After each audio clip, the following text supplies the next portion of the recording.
អូនអង្គុយខ្ទប់មុខយំម្នាក់ឯង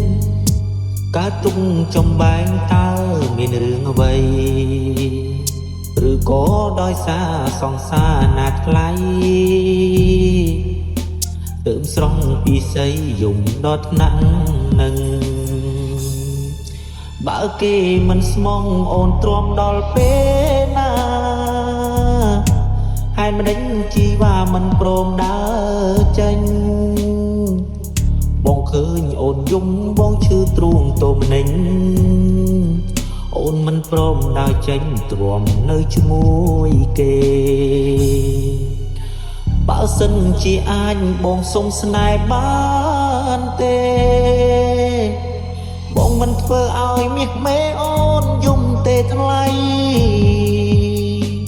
បងស្បត់នឹងមុខចំពោះរូបស្រី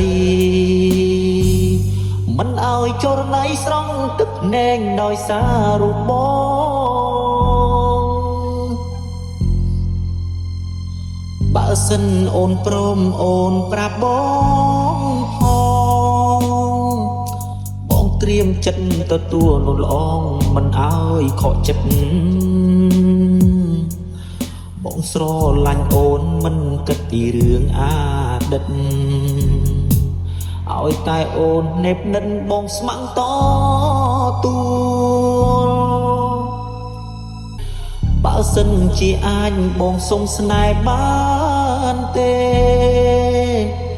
បងមិនធ្វើឲ្យមាសមេអូនយំទេថ្លៃបងស្បត់នឹងមុខចំពោះរូបស្រី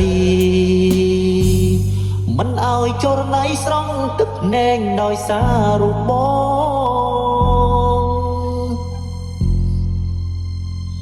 បើសិនអូនព្រមអូនប្រាប់បងផ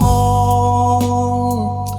បងត្រៀមចិត្តទទួលនូនល្អងមិនឲ្យខកចិត្តបងស្រឡាញ់អូនមិនគិតពីរឿងអាឌិតឲ្យតែអូននេបនិតបងស្ម័គ្រតទួល